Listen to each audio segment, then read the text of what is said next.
दोस्तों नमस्कार, स्वागत है आप सभी का द न्यूज लॉन्चर पर। राहुल गांधी ने कांग्रेस में सर्जरी शुरू कर दी है। एक साथ 14 राज्य में ऑपरेशन और बड़े बड़े दिग्गजों की उन्होंने छुट्टी करा दी है। राहुल गांधी ने जो एक्शन मोड में राहुल गांधी नजर आ रहे हैं, उन्होंने जो बड़ा कदम उठाया है उसने भाजपा के पसीने भी छुड़ा दिए। कंट्रोल रूम सबसे पहले आशीष सर को जोड़ लीजिए। सर नमस्कार। लगातार हार के बाद राहुल गांधी ने बड़ा एक्शन ले लिया है। 9 राज्य में ऑपरेशन शुरू, जिसमें 2 नए महासचिव को उन्होंने शामिल किया, अलग अलग प्रभारी इसमें शामिल हैं और कांग्रेस और भारतीय जनता पार्टी सबके छक्के छुड़ा दिए। क्या ऐसा है? अदिति, ये बहुत देर हो गया, लेकिन देर आए दुरुस्त आए। और अभी भी दुरुस्त पूरी तरह नहीं आए हैं, अभी ये शुरुआत है। इस सर्जरी को अगर अंजाम तक पहुंचा पाने में कामयाब रहे राहुल गांधी, तो आप यकीन मान लीजिए कि फिर मोदी, शाह, भाजपा, संघ इन सब के लिए शुभ संकेत नहीं होंगे। फिर कितना भी चुनाव आयोग, कितना भी राजीव कुमार या राजीव कुमार की जगह पर कोई और राजीव कुमार बैठ के कुछ भी कर ले, अगर एक बार कांग्रेस दुरुस्त हो गई, देखिए विपक्ष का दुरुस्त होना बहुत जरूरी है। भाजपा भी अगर विपक्ष में थी, पहले जब रही और आगे भी कभी विपक्ष में होगी, तो हम यही चाहेंगे कि भाजपा भी मजबूत विपक्ष के रूप में रहे। निरंकुश नहीं होनी चाहिए सरकार को कभी भी। तो निरंकुशता रोकने के लिए विपक्ष का मजबूत होना जरूरी है। और कांग्रेस की आइडियोलॉजी, जब हम विपक्ष के रूप में भाजपा के मजबूत होने की बात कर सकते हैं, तो कम से कम कांग्रेस की आइडियोलॉजी, उसको भले ही आज के दौर में कितना भी कोसा जाए, तुष्टीकरण की बात की जाए, लेकिन कांग्रेस की आइडियोलॉजी में नफरत नहीं है। इस बात को कहने में बतौर पत्रकार मुझे रत्ती भर झिझक नहीं है कि उसकी आइडियोलॉजी में, विचारधारा में नफरत नहीं है। हाँ, करप्शन के बहुत सारे मामले मिल जाते हैं, इतिहास गवाह है, और उसी का नतीजा भुगत रहे हैं। कांग्रेस में ऐसे आपको तमाम नेता मिल जाएंगे जो पैरासाइट के रूप में बैठे रहेंगे पार्टी में, पार्टी को नुकसान पहुंचाएंगे और उन पर एक्शन नहीं होगा। ये सब कांग्रेस में मिलेगा। लेकिन वो नफरती राजनीति, डिवीजन, खाई जो है समाज के बीच में खोदने का काम, ये नॉर्मली मतलब आज तक नहीं मिला है। एक आध नेता इंडिविजुअल अपने स्तर पर भले कहीं ऐसा निकल गया।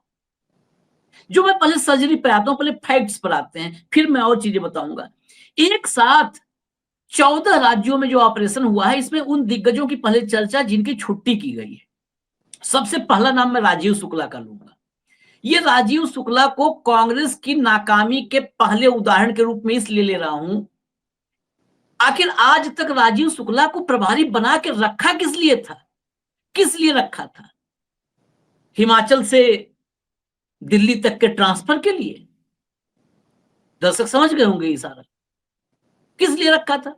राजीव शुक्ला बड़े बड़े पॉलिटिकल इवेंट्स हो, घटनाक्रम हो, चुनाव हो, वो आईपीएल में जय शाह के बगल में खड़े मिलेंगे, जय शाह के बगल में स्टेडियम में मैच देखते मिलेंगे। आईपीएल होगा, चैंपियंस ट्रॉफी होगा, घरेलू टूर्नामेंट होगा, भारत ऑस्ट्रेलिया हो, भारत इंग्लैंड हो, हर जगह मैच में वो राजीव शुक्ला मिलेंगे। राजीव शुक्ला तो इस मतलब आप समझ लो कि ऐसा आशीर्वाद प्राप्त है उनको कि राजनीति में जो उनका कृत्य और मतलब कृतित्व है, दोनों चीज, कृत्य और कृतित्व, उन दोनों के बदले मतलब उन दोनों को आंकिए और उनकी राजनीतिक उपलब्धि हमेशा सदन में मौजूद रहते हैं। कांग्रेस उनके ऊपर जिम्मेदारी।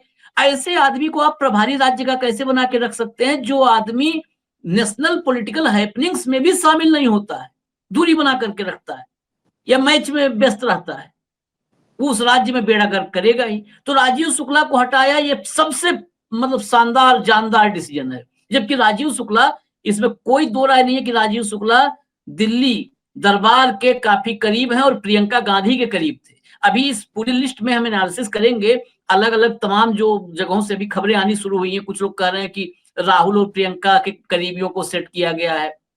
राहुल की टीम है इसमें। एक नाम आएगा जिनके बारे में चर्चा होगी तो प्रियंका के करीबी में उनका नाम लिया जाएगा।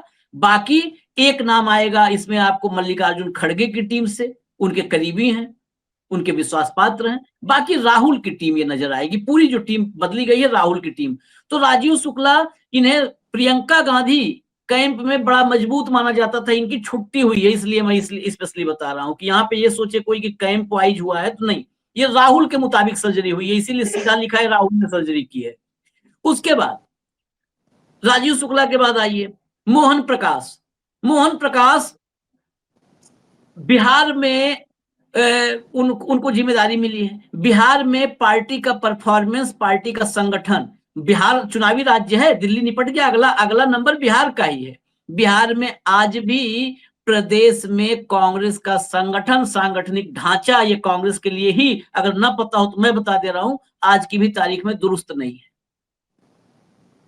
तमाम जिलों में जिले लेवल का संगठन अभी नहीं वहां पर मौजूद है। आप राज्य के विधानसभा चुनाव में जा रहे हो और आपका अगर ग्राउंड पर, जमीन पर, ग्रास रूट लेवल पर संगठन नहीं है तो आप चुनाव में क्या जाओगे? सीट के भी बार्गेनिंग करोगे, मोल भाव करोगे। लोकल नेता जिनको हम लोग तमाम स्लीपर सेल भी दिल्ली से लेकर के और राज्यों तक बैठे हुए हैं, वो तमाम नेता ऐसे हैं कि कहेंगे हम 243 पर अकेले लड़ेंगे राहुल गांधी की अगुवाई में। आगे नाम राहुल गांधी का जरूर जोड़ देते हैं सब, और वो भाजपा को फायदा पहुंचाने के लिए तमाम सौदेबाजी करते हैं। पिछले बार अगर आज नीतीश कुमार और भाजपा सत्ता में है तो उसकी कसूरवार कांग्रेस है, कांग्रेस के ऊपर उसका पाप है। 70 सीटों पर चुनाव लड़ी थी, स्ट्राइक रेट देख लीजिए आप, जबकि 10-12 सीटों से सत्ता से पीछे रह गई जो है इंडिया अलायंस, जो महागठबंधन है वहां पर, बेसिकली महागठबंधन आरजेडी, कांग्रेस और माले, ये सब मिलाकर के 10-12 सीट। कांग्रेस का स्ट्राइक रेट इतना घटिया था, करीब 25% के आसपास का स्ट्राइक रेट। तो वहां पर मोहन प्रकाश बैठे हुए थे, मोहन प्रकाश को हटाया गया है। भरत सिंह सोलंकी को जो है कश्मीर में बिठाया गया था, जम्मू कश्मीर लद्दाख में, उनको हटा दिया गया है। ये बड़े नाम सब है। अजय कुमार उड़ीसा में बैठे थे। उड़ीसा में कांग्रेस के लिए इतना अच्छा मौका था, गोल्डन अपॉर्चुनिटी, जब नवीन पटनायक, क्योंकि वहां पर नवीन पटनायक के रहते चांस नहीं था, नवीन पटनायक कमजोर हुए तो उड़ीसा का मिजाज, जहां पर भाजपा की पैठ नहीं थी, वहां पर उस स्पेस को भरने का जगह थी कांग्रेस के पास। वही वक्त था कि कांग्रेस अपना वोट बैंक, अपना जनाधार, अपनी जमीन वापस ले पाती, लेकिन वो शिफ्ट हो गया पटनायक से जो है सीधा भाजपा के पास। उड़ीसा बहुत फर्टाइल जमीन कांग्रेस के लिए थी, उसको बर्बाद कर दिया। अजय कुमार को हटाने की जरूरत थी, हटाया गया अजय कुमार को। ये बहुत सारे ऐसे नाम है। देवेंद्र यादव पंजाब के भी प्रभारी बन के बैठे थे और दिल्ली के जो है डीपीसीसी के अध्यक्ष थे, दिल्ली प्रदेश कांग्रेस कमेटी के। अपनी सीट हार गए हैं दिल्ली के विधानसभा चुनाव में। अपनी सीट जो नेता हार गया वो दिल्ली का प्रदेश अध्यक्ष था और पंजाब का प्रभारी था। बताइए, दोनों मामले में कुछ लोग कहते हैं कि संगठन में काम करने वाला आदमी जरूरी नहीं है कि वो चुनाव में अच्छा हो, जनाधार उसके पास हो। जनाधार न हो, लेकिन जनाधार शून्य में कहता हूं, लेकिन संगठन में काम करने वाले आदमी के साथ एक यूएसपी हर हाल में होनी चाहिए, वो है प्रबंधन, मैनेजमेंट।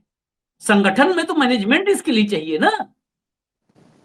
जो अपने चुनाव का प्रबंधन नहीं कर पा रहा है, उसको 2-2 राज्यों की जिम्मेदारी संभाल रहा था। देवेंद्र यादव को हटा दिया गया। अभी इनको तो अभी और मैं कह दूं कि इनको अभी दिल्ली प्रदेश कांग्रेस कमेटी के अध्यक्ष पद से भी हटाए जाने की जरूरत है। जो अपना चुनाव नहीं जीत पा रहा है, इनको हटाया गया वहां से। दीपक बावरिया मतदान के पहले से हरियाणा में बीमार थे। हरियाणा कांग्रेस के हाथ में आता हुआ राज्य था, बिल्कुल 100%। जनता भी नहीं यकीन कर रही नतीजों पर। राजीव कुमार ने क्या किया, मशीनों ने क्या किया, वोटर लिस्ट में क्या हुआ, सब किनारे रखी। दीपक बावरिया के पास मतदान के दिन, गिनती के दिन, 8 तारीख शायद थी गिनती, 8 तारीख को गिनती के दिन उनको सुबह 7:30 से 7:38 के बीच 3 मैसेज आते हैं।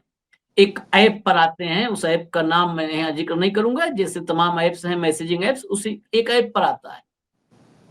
और उन मैसेजेज में लिखा होता है साफ साफ कि कांग्रेस को कितनी सीट मिलेगी हरियाणा में। काउंटिंग के दिन सुबह 8 बजे गिनती शुरू होती है, पोस्टल बैलेट खुलते हैं, और मैसेज मैं बता रहा हूँ 7:30, 7:30 से 7:38 के बीच मैसेज थे, 3 मैसेज। हमने वो मैसेज दिखाए भी थे। 7:30 बजे आता है, 7:35, 7:38 पे। उसमें सीट बताता है वो शख्स, जो भी गुमनाम शख्स है, वो सीट बताता है, इतनी कांग्रेस को मिल रही है, इतनी भाजपा को मिल रही है, इतनी इनेलो को मिल रही है। और आखिरी मैसेज ये भी लिखता है कि शाम को आपको पता चल जाएगा कि मैं कोई हल्का फुल्का आदमी नहीं हूं। और वो दीपक बावरिया, वो मैसेज आता है, उस मैसेज को एक दिन बाद उदय भान को भेजते हैं, जो हरियाणा के कांग्रेस के अध्यक्ष उदय भान, उनको भेजते हैं। उदय भान भी उस मैसेज को जेब में रखे रहते हैं। पूरे देश में कोहराम होता है, हरियाणा के लोग आशंकित होते हैं, जो प्रत्याशी हारे हैं उनको यकीन नहीं होता है, प्रदेश अध्यक्ष भी उस मैसेज को दबाए रखता है। वो मैसेज कब सामने आता है? जब महाराष्ट्र के नतीजे आते हैं उस वक्त।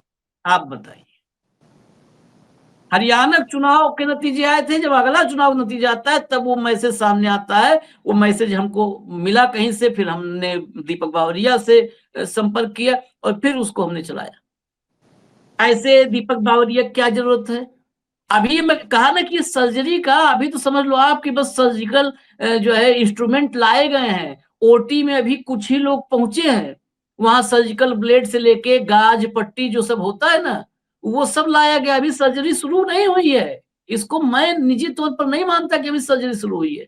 अभी तो टॉप टू बॉटम, कांग्रेस के लिए टॉप टू बॉटम, नख से सिख तक बदलना पड़ेगा, तब ये बदलेगी कांग्रेस। और सर, राहुल ने, न्यूज मैंने कहा लॉन्चर ना, के मंच पर बहुत देर जी, कर दी। जी जी, बोलिए बोलिए बोलिए आप। न्यूज लॉन्चर के मंच पर इस खबर पर, या यूं कहे कि कांग्रेस के भीतर ही भाजपा के स्लीपर सेल है, या तमाम ऐसे नेता हैं जो कहीं ना कहीं कांग्रेस को ही कमजोर बनाने का काम कर रहे हैं, इस मुद्दे को आप लोगों ने कई मर्तबा उठाया, न्यूज लॉन्चर ने कई मर्तबा उठाया। तो आज अगर ये डिसीजन राहुल गांधी ने लिया है, तो न्यूज लॉन्चर जैसे तमाम न्यूज मीडिया जिन्होंने इस मुद्दे को उठाया, क्योंकि यूट्यूब मीडिया में भी बहुत कम लोगों में ये हिम्मत है कि राहुल गांधी से या कांग्रेस पर सवाल उठा सके या उनको आईना दिखा सके, न्यूज लॉन्चर ने वो काम किया है। सर्जरी तक पहुंचे राहुल गांधी। अदिति, मैं तो अभी भी कह रहा हूं कि ये अभी तो ओटी में लाया गया है। अभी सर्जिकल ब्लेड, गाज पट्टी जो सब आता है ना, सर्जिकल इंस्ट्रूमेंट होते हैं, वो सब व्यवस्थाएं हुई हैं, अभी सर्जरी नहीं हुई है। और रही बात ये कांग्रेस के बारे में बोलने, कौन बोलेगा? कोई आम आदमी पार्टी से लेता है, कोई समाजवादी पार्टी, कोई कांग्रेस, बाकी तो भाजपा ने सबको मुट्ठी में कैद ही कर रखा है। हमारे लिए भाई सब बराबर है। सत्ता में जो है उससे हम सवाल करते हैं, 90% उसे सवाल होगा। 10% में अगर कांग्रेस विपक्ष की भूमिका नहीं ईमानदारी से निभा पा रही है, उसकी कमजोरी नजर आ रही है, उसके संगठन में कमजोरी नजर आ रही है, उसमें ऐसे लोग बैठे हुए हैं जो विपक्ष को कमजोर कर रहे हैं और डायरेक्ट या इनडायरेक्ट लाभ पहुंचा रहे हैं, फायदा पहुंचा रहे हैं भाजपा को, मोदी को, तो सवाल उठेंगे। मैं आता हूं सर्जरी पे, जो विषय था, विषय से अभी नहीं भटकना जरा भी। गुजरात में 2013 में राहुल गांधी ने कहा था, गुजरात में कहा था, 2013, 2025 है, कि कांग्रेस में नीचे से ऊपर तक सर्जरी की जरूरत है। 2013 से 2025 12 साल लग गए राहुल गांधी को सर्जरी का सामान जुटाते जुटाते। इस पर मैंने कहा भी था गिनती वाले दिन, जिस दिन अभी दिल्ली की गिनती हो रही थी, कि भाई अगर नहीं सर्जिकल ब्लेड वगैरह नहीं मिल रहा है तो बतावें, हम लोग भाई यहीं पर आसपास हैं, खरीद करके हम पहुंचवा देंगे, बाई हैंड बाई पोस्ट पहुंचवा देंगे। सर्जरी करे तो राहुल गांधी। मैं अभी और सूची है, पूरी सूची बता दूं इस टीम को, फिर इसको और थोड़ा डीपली इसको हम चलेंगे। जम्मू एंड कश्मीर, यहां पर भरत सिंह सोलंकी थे, जिम्मेदारी इनके पास थी जम्मू कश्मीर और लद्दाख की। यहां पर नसीर हुसैन राज्यसभा के सांसद हैं, कर्नाटका से आते हैं, ये प्रभारी महासचिव बनाए गए हैं। ये मल्लिकार्जुन खड़गे की टीम में है। जो कांग्रेस प्रेसिडेंट्स का, कांग्रेस अध्यक्ष का दफ्तर है, उसके कोऑर्डिनेटर की भूमिका में है नसीर हुसैन साहब। इनको जिम्मेदारी दी गई है जम्मू कश्मीर और लद्दाख की। पंजाब में देवेंद्र यादव को हटा करके भूपेश बघेल, जिनके बारे में मैंने कहा था ये प्रियंका गांधी की टीम के मेंबर माने जाते हैं, भूपेश बघेल को दी गई है जिम्मेदारी पंजाब की। हालांकि भूपेश बघेल को पर मेरा अभी भी सवाल है, भूपेश बघेल ने छत्तीसगढ़ में माहौल सब कुछ कांग्रेस के फेवर में रहते हुए कैसे चुनाव को गंवाया है, वो कैसे टीएस बाबा के साथ, टीएस सिंहदेव के साथ मुख्यमंत्री बनने की होड़ में आपसी एक दूसरे को निपटाने में टीएस सिंहदेव ने भूपेश बघेल को निपटाने की जो है कसम खा रखी थी, और भूपेश बघेल टीएस सिंहदेव को मुख्यमंत्री नहीं बनने दे इसकी कसम खा रखी थी, और दोनों ने कांग्रेस को निपटा दिया, एक दूसरे को लेकिन इसमें अहम जिम्मेदारी दी गई है भूपेश बघेल को। नहीं, मैं वही बता रहा हूं, वही कि दोनों ने एक दूसरे को। तो अभी भी मेरा प्रश्न है कि आप किसको भेजे और किसको नागनाथ गए सांपनाथ आए टाइप का नहीं होना चाहिए कि ये सर्जरी बाहर प्रचारित करें हम फर्जी में। अब कहते बहुत सारे भी आएंगे विश्लेषक कहेंगे नहीं बदल दिया हो, पूरा का पूरा सारे बल्ब बदल दिए राहुल गांधी ने, अब एकदम उजाला हो जाएगा कांग्रेस में। भूपेश बघेल जैसे लोग का नाम होगा तो कहीं उजाला नहीं होने वाला है,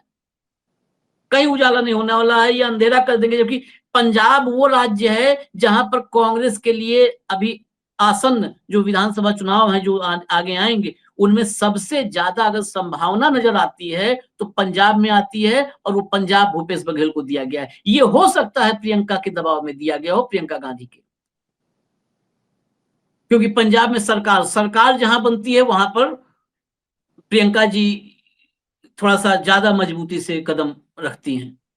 तो भूपेश बघेल वहां पर जहां संभावना है वहां पर ऐसे आदमी को भेजा गया है जो लुटिया डुबा दिया छत्तीसगढ़ में कांग्रेस की, जीता हुआ चुनाव हरवा दिया, वो भूपेश बघेल को पंजाब भेजा गया है।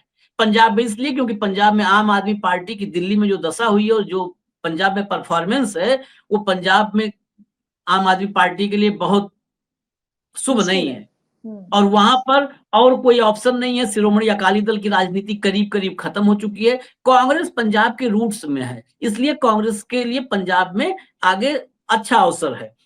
हिमाचल और चंडीगढ़, हिमाचल जहां पर कांग्रेस की सरकार है, यहां रजनी पाटिल को, महाराष्ट्र से हैं, रजनी पाटिल को दिया गया है, दी गई जिम्मेदारी। इन्होंने इनका संगठन में अनुभव है, ये प्रभारी के रूप में रह चुकी हैं। रजनी पाटिल हिमाचल में पहले हिमाचल की ही प्रभारी रह चुकी हैं। बड़ी बात यह है रजनी पाटिल का चॉइस ठीक है क्योंकि ये हिमाचल की ही प्रभारी रही हैं और हिमाचल के कार्यकर्ताओं को, नेताओं को, एक एक जिले के कार्यकर्ता और नेता को निजी तौर पर जानती हैं रजनी पाटिल। रजनी पाटिल के अलावा बीके हरिप्रसाद कांग्रेस के पुराने और वफादार लोगों में है। बीके हरिप्रसाद पर कभी इस टाइप का कोई आरोप नहीं लगा है कि स्लीपर सेल टाइप या इस टाइप का काम करते हुए भाजपा को डायरेक्ट इनडायरेक्ट फायदा पहुंचाते हुए नहीं नजर आए। वफादार इसलिए मैंने कहा वफादार लोगों में नजर आए हैं बीके हरिप्रसाद। कई बार फेल हुए हैं, कुछ जगहों पर ठीक ठाक परफॉर्मेंस हुआ है। उनको दीपक बावरिया की जगह हरियाणा की जिम्मेदारी दी गई है। बीके हरिप्रसाद तो कई राज्यों के नेताओं को, निजी तौर पर कार्यकर्ताओं को जानते हैं। बीके हरिप्रसाद, हरीश चौधरी, ये नाम महत्वपूर्ण है, मध्य प्रदेश में जिम्मेदारी दी गई है जहां पर जीतू पटवारी के साथ इनको कोऑर्डिनेट करना है, और कमलनाथ जैसे लोग वहां पर बैठे हुए हैं जो बीजेपी के गेट से लौटे हैं, दरवाजे से लौटा दिया था भाजपा ने कि इनके चक्कर में उल्टा नुकसान न हो जाए। तो कमलनाथ जैसे लोग बैठे हैं जिनका बीच बीच में जब उनको साइडलाइन किया जा रहा है तो बीच बीच में अंदर से हुंकार मारते रहते हैं कि हमको कोई पूछ नहीं रहा है, हमको मीटिंग से पहले बताया नहीं जाता, एजेंडा नहीं बताया जाता। उनको सबसे जरूरी एजेंडा बताना। कांग्रेस को रसातल में पहुंचा दिए मध्य प्रदेश में। गिरीश चोडनकर, ये तमिलनाडु जो है और पुडुचेरी, दो राज्यों की जिम्मेदारी इनको दी गई है। और ये मतलब ये नई एंट्री हुई है, कुछ नई एंट्री है और नई एंट्री अच्छी बात है जो नई एंट्री हुई है। के राजू हैं, ये भी फ्रेशर हैं। झारखंड की जिम्मेदारी के राजू को दी गई है, पूर्व नौकरशाह हैं, ये पूर्व नौकरशाह हैं। राहुल के करीबी हैं ये, क्योंकि राहुल के साथ इन्होंने कुछ मतलब जो राहुल का जो बहुजन मूवमेंट है ना, बहुजन मिशन, उसका ये बड़ा महत्वपूर्ण हिस्सा है के राजू। ये इवन कांग्रेस का SC ST OBC minority cells जो हैं उन सबके नेशनल कोऑर्डिनेटर, राष्ट्रीय समन्वयक भी हैं जो है के राजू साहब। मीनाक्षी नटराजन ये भी राहुल गांधी की करीबी हैं, ये कार्यकर्ता से लेकर के और लीडर तक का सफर तय की है मीनाक्षी नटराजन। राजीव गांधी पंचायती राज संगठन की ये प्रमुख हैं। इनको तेलंगाना की जिम्मेदारी दी गई है। तेलंगाना इस मामले में भी महत्वपूर्ण है कि तेलंगाना में कांग्रेस की सरकार है, जातीय जनगणना वहां पर हुई है, उसके डाटा पब्लिश होने हैं, दलितों का जो आया है वहां पर परसेंटेज उनके बीच अलग अलग जातियों के हिसाब से भी कुछ वहां पर रणनीति चल रही है सशक्त करने के लिए। तो मीनाक्षी नटराजन जिस राज्य में गई है ये बड़ा महत्वपूर्ण है। इसके अलावा लोकसभा के सांसद हैं सप्तगिरी शंकर उलाका, ये भी पहली बार जिम्मेदारी पाए हैं। सप्तगिरी शंकर उलाका ये सांसद हैं लोकसभा के। इनको मणिपुर, त्रिपुरा, सिक्किम और नागालैंड की जिम्मेदारी दी गई है। इन 4 राज्यों की जिम्मेदारी दी गई है इनको। ये सारे राज्य पहले गिरीश चोडनकर के पास थे, जिनको तमिलनाडु पुडुचेरी भेजा गया है। मतलब गिरीश चोडनकर की छुट्टी न करके इनको उधर शिफ्ट किया गया और यहाँ पर ये नए सांसद को मतलब जिम्मेदारी दी गई। राहुल को इन पर भी बहुत भरोसा है। अब देखते हैं भरोसा आगे कितना कायम रख पाते हैं। इसके अलावा मैंने कहा था जो बहुत महत्वपूर्ण राज्य है बिहार का राज्य। बिहार मोहन प्रकाश जहां थे उनको हटाया गया है। यहाँ कृष्णा अल्लावरू इनको जिम्मेदारी सौंपी गई है। राहुल के बहुत भरोसेमंद हैं कृष्णा अल्लावरू और यूथ कांग्रेस के प्रभारी हैं। इनको सौंपा गया है, सौंपी गई जिम्मेदारी। एक महत्वपूर्ण नाम मैंने बताया अजय कुमार लल्लू का। अजय कुमार लल्लू को ओडिशा की जिम्मेदारी सौंपी गई है अजय कुमार की जगह पर। ये अजय कुमार लल्लू उत्तर प्रदेश कांग्रेस के अध्यक्ष रह चुके हैं। एक खूबी है अजय लल्लू में, सफलता मिले ना मिले, ये इस मामले में अजय लल्लू कांग्रेस बहुत बुरी गति हुई यूपी में, उसमें अजय लल्लू से ज्यादा जिम्मेदार मैं प्रियंका गांधी को मानता हूं। अजय लल्लू की एक खूबी है कि वो संघर्ष करने में पीछे नहीं रहते। आज की तारीख में भी कांग्रेस भले लोकसभा में जीत गई, वहां पर अविनाश पांडे प्रभारी बन के गए प्रियंका गांधी के बाद और अजय राय अध्यक्ष, लेकिन वो गठबंधन का जो की केमिस्ट्री बनी उसका नतीजा है। और जो माहौल था, जो जनता ने चुनाव लड़ा संविधान बचाने के लिए, उसलिए कांग्रेस को सफलता मिली है। इसमें अजय राय की ऐसी कोई बहुत सक्रियता या बहुत तीर मार दिया, ये अगर किसी मन में खुशफहमी है तो निकाल दे, नहीं तो फिर वही अच्छी कामयाबी से जैसे महाराष्ट्र में हुआ ना। महाराष्ट्र में लोकसभा चुनाव में इतनी कामयाबी मिली कि लग रहा था कि अब वो मतलब पांव ही जमीन पर नहीं रुक रहे थे, टिक रहे थे, हवा में उड़ रहे थे और हवा से गिरे तो सबका नाक मुंह सब फूट गया। ऐसी बुरी गत हुई विधानसभा चुनाव में। तो उत्तर प्रदेश में खुशफहमी न पाले कोई कि अजय राय ने बड़ा वो किया है। अजय राय से ज्यादा एक्टिव अजय कुमार लल्लू थे। लाठी खाना, सड़क पर निकलना, जनता के मुद्दे उठाना खूब किया।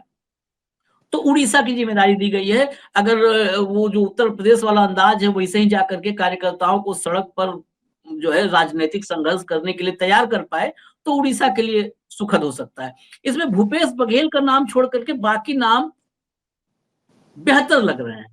ये है कुल मिलाजुला करके तस्वीर। कुल मतलब जो सारी तस्वीर सामने मैंने रख दी, इसमें नसीर हुसैन करीबी हैं, मल्लिकार्जुन खड़गे की टीम में काम करते हैं और बाकी सारे नेता राहुल गांधी के इसमें तमाम के राजू, मीनाक्षी नटराजन, सप्तगिरी शंकर उलाका, कृष्णा अल्लावरू, सबसे महत्वपूर्ण नाम है कृष्णा अल्लावरू का बिहार, क्योंकि अगला चुनाव है, अजय लल्लू, गिरीश चोडनकर, हरीश चौधरी, ये सारे नाम वो हैं जो राहुल गांधी जिन पर भरोसा कर रहे हैं कि ये अच्छा रिजल्ट देंगे आगे।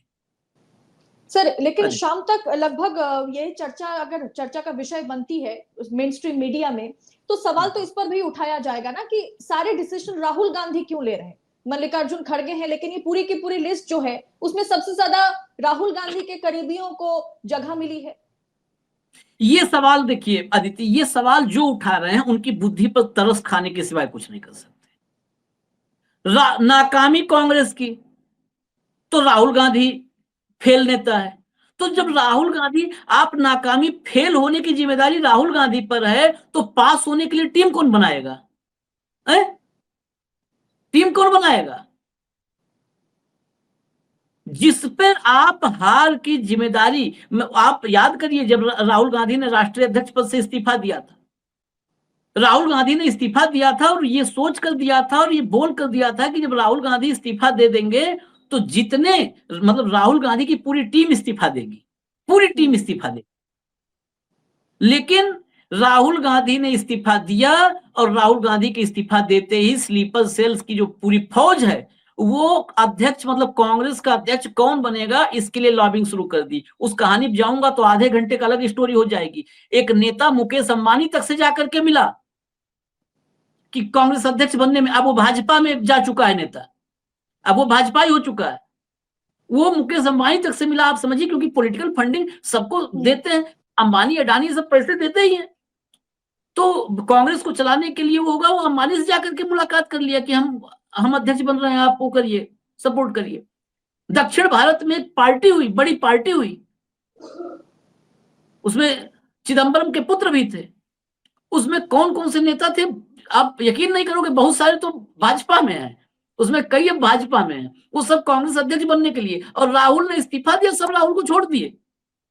राहुल ने इस्तीफा दिया कि चुनाव की हार की जिम्मेदारी राष्ट्रीय अध्यक्ष के रूप में मैं लेता हूं। इतना कम से कम नैतिक बल तो है। राहुल की कमी यही है कि राहुल व्यवहारिक होकर के आज के दौर को नहीं देख पा रहे हैं। वो अभी भी सैद्धांतिक रूप से उसी मोरल वैल्यूज के साथ चाह रहे हैं कि हम मुकाबला करेंगे, और इनसे मुकाबले के लिए वो मोरल वैल्यूज कई बार बहुत पीछे छूट जाती है। इस्तीफा दिया कि हम इस्तीफा दे रहे हैं, पूरी टीम इस्तीफा देगी, कांग्रेस रिफॉर्म होगी, युवा आगे आएंगे, नई टीम बनेगी। पता चला कांग्रेस, राहुल ने इस्तीफा दे दिया और बाकी सब बैठे रह गए। वो अध्यक्ष कौन बनेगा इस जो है तीन तिकड़म में लग गए। तो इसलिए ये सवाल उठाने का किसी को हक नहीं है। आप अगर कांग्रेस का चेहरा राहुल गांधी है, कांग्रेस की हार के लिए राहुल गांधी पर ठीकरा फोड़ा जाता है, राहुल गांधी को कोसा जाता है। भाजपा प्रेस कॉन्फ्रेंस करती है तो किसके लिए करती है? राहुल गांधी की रीलॉन्चिंग फेल हो जाएगी, राहुल गांधी नाकाम नेता है, राहुल गांधी पप्पू है। तो जब वो पूरी भाजपा प्रेस कॉन्फ्रेंस राहुल गांधी को डिफेम करने के लिए करती है, पूरी गोदी मीडिया राहुल गांधी के फोटो लगाती है, चुनाव में हार जीत में राहुल का फोटो लगाती है ना, कि कांग्रेस हारी तो कांग्रेस का प्रतिनिधित्व कौन है, कांग्रेस को सिंबलाइज कौन कर रहा है? राहुल गांधी। तो जिसके चेहरे पर आप ठीकरा फोड़ रहे हो वो अपनी टीम बनाने का हकदार नहीं है। मैं तो कह रहा हूं कि अगर एक दो नहीं है राहुल गांधी के लोग तो उन्हें भी हटा करके राहुल गांधी को अपनी टीम बनानी चाहिए। कैप्टन अपनी टीम बनाता है ना, जो कैप्टन मैच में जाता है, क्या रोहित शर्मा जब उतरते हैं तो सुनील गावस्कर की टीम लेकर के थोड़ा उतरते हैं कि सुनील गावस्कर टीम बनाएंगे और जो है रोहित शर्मा लेकर उतरेंगे। रोहित शर्मा अपनी टीम लेकर उतरता है, सुनील गावस्कर क्यों कपिल देव टीम नहीं लेके ना उतरेगा। तो राहुल गांधी को लड़ना है तो राहुल गांधी अपनी टीम नहीं बनाएगा। इससे ये उनको आप मानसिक बीमार मानो जो इस पे कहे कि राहुल गांधी अपने लोग बैठा रहे हैं, ये क्या है और कैसे है। जी सर, मैं सब आप मीठा मीठा कब कड़वा कड़वा तू, जो आपको मीठा लग रहा है उसको हजम करते जाओ, और जिससे आपको आपके माथे पसीना आए उस पे आप गाली देना और कोसना शुरू कर दो। और साथ एक बात और, इस सर्जरी मैं अभी भी कह रहा हूं, ये सर्जरी अभी शुरू भी नहीं हुई है। ये सर्जरी शुरू होते होते कांग्रेस हेडक्वार्टर तक आनी चाहिए, ये कांग्रेस के महासचिवों तक आनी चाहिए। वो चाहे महासचिव जो मीडिया संभालने वाले हों और चाहे महासचिव संगठन संभालने वाले हों, इन सब तक आनी चाहिए।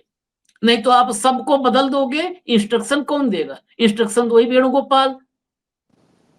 माहौल कौन बनाएगा? मीडिया कोऑर्डिनेट करेगा कौन? वही जयराम रमेश, जो सामने ला करके और गोदी पत्रकारों से ही दो सवाल पूछवा करके प्रेस कॉन्फ्रेंस ओवर करवा देंगे। जो कांग्रेस के का नया दफ्तर इनॉग्रेशन होगा तो वहां पर किसी पत्रकार को जो 20 साल से कांग्रेस कवर कर रहे हैं उनको आप आमंत्रित नहीं करोगे। वही जयराम रमेश। तो फिर जयराम रमेश और वेणुगोपाल, और ये अगर इस टाइप जयराम रमेश और वेणुगोपाल सिंबल है, इस टाइप अगर बहुत सारे लोग ऐसे बैठे रहेंगे कांग्रेस दफ्तर में तो आप नीचे बदलते रहो। आप चाहे अल्लाह बरू को लाओ, चाहे मीनाक्षी को लाओ, चाहे के राजू को लाओ, किसी को लाओ, क्या फर्क पड़ता है? बस इतना है फाइनल इसका कंक्लूजन। जी सर, बहुत बहुत धन्यवाद हमारे साथ जुड़ने के लिए। यानी कुल मिलाकर के देखा जाए, जिस एक्शन मोड में राहुल गांधी नजर आ रहे हैं उससे भारतीय जनता पार्टी के भीतर और कांग्रेस के भीतर भी कहीं ना कहीं फिर एक बार घमासान मचेगा। और राहुल गांधी के इस एक्शन पर आपकी राय क्या है? कमेंट बॉक्स में हमारे साथ साझा जरूर करें और ऐसी तमाम खबरों को पड़ताल के साथ पाने के लिए, एनालिसिस के साथ पाने के लिए द न्यूज लॉन्चर के साथ बने रहिएगा। शुक्रिया आप सभी का।